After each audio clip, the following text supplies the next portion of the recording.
All right, Rob, let's start with your overall thoughts on today's ball game. Obviously they got out to a quick start on us. I think it was, we started BSB and Lowell in the first 2 innings. I think they were doing a similar thing, just people with their guy started, only had 2 innings himself. So I think both teams were just trying to steal some innings early and see where the game took it. And obviously they did a much better job than we did at getting on the board early and made us pay for some walks and putting some people on. And they hit a couple homers and got out to a 7-0 lead. But after that, I'm proud of the way the guys fought. That's an easy day to just throw in the towel and move on, and we hung in there, got it to 7-2, 7-3, and tried to stay in the game as long as we could. And the rest of our pitchers for the next 7 innings did a really good job. So proud of that, and Callinger had a great day again in the box. So a few bright spots in an otherwise tough start and a tough thing to have to come back from early in the game. You mentioned those first 2 innings. Just what specifically went wrong on the mound? Busby's first start, trying to do like a pitcher DH thing because he has been a two-way guy for us, and it's just a 3-2 count to the leadoff guy who you don't want to put on base because he's their one big base running threat, and we walked him, and then another walk and a home run, and before you could blink, it's 3-0. And then after that, he got the next 3 guys out relatively easy, and then same thing with Well, and a couple guys on, 1 swing of the bat. So sometimes that's all it takes, the long ball can stretch the lead out pretty fast. Kind of talk about Callinger and what his approach has been like at the plate lately. How has that helped you? Yeah, Miles has been awesome. He's, been wanting to play for a while, and when he got his opportunity, he kind of ran with it. Saturday was a big spot. He got us going with a grand slam down in Riverside, and right now he's just getting his swing off. That's what we want our guys to do. Be unafraid, be who you are.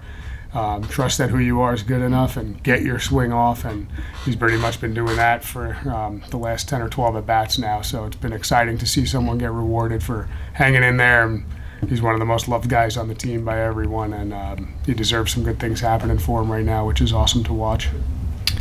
Going back to Busby, a little bit of a rough patch today, but what can he provide for your program for the rest of the year as a two-way guy? Yeah, we'll see. He didn't pitch a ton in high school, but he's got a lot of upside, a lot of potential, and our coaches are doing a great job with him, bringing him along.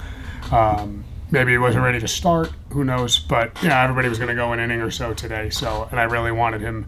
He's been swinging the bat well in practice, and he had 1 at-bat this year and hit it off the net, so I wanted to get him some at-bats, and I thought pitcher DH was a good way to do it today. And he had some good at-bats today again and a double the other way, so you never really know how those two-way things are going to shake out, but I do see him as a future guy who can possibly do both for us, so we'll see where that leads.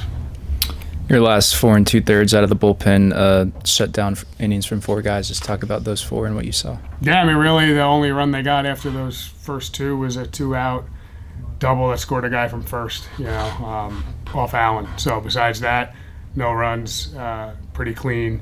Gomez, Battle, those are all guys that we need to be people who we can trust, and they've had their ups and downs or haven't been out there in a while. So I was proud of those guys. I told them those were all, from Wheeler on down, those are positive building blocks for what we're going to need for tough series coming up on weekends when you got to find a way to steal an inning or get it to our back-end guys. We need that depth, and that was very encouraging to watch all of them battle today. You still have some midweek non-conference games, but WCC games are looming this weekend. Just talk about what West Coast Conference play is looking like and what you know about this year's Santa Clara team. Yeah, Santa Clara is really good. Starting pitchers have been pretty lights out. Every weekend they have Max Bales as one of the best pitchers in the league, might be the best pitcher in the league. So that'll be a tough matchup on Friday. But they always pitch. They're always solid, well-coached team. It was a battle last year. They beat us up in 1 game in 2 tight games, and the years before that they got us. So we're expecting a tight series. I think the conference is pretty good. There's not too many days where you're like, oh, this will be an easy day today. It's a fight, and that's what I told the guys. It's good for some guys. It's a total reset. It's basically a new season.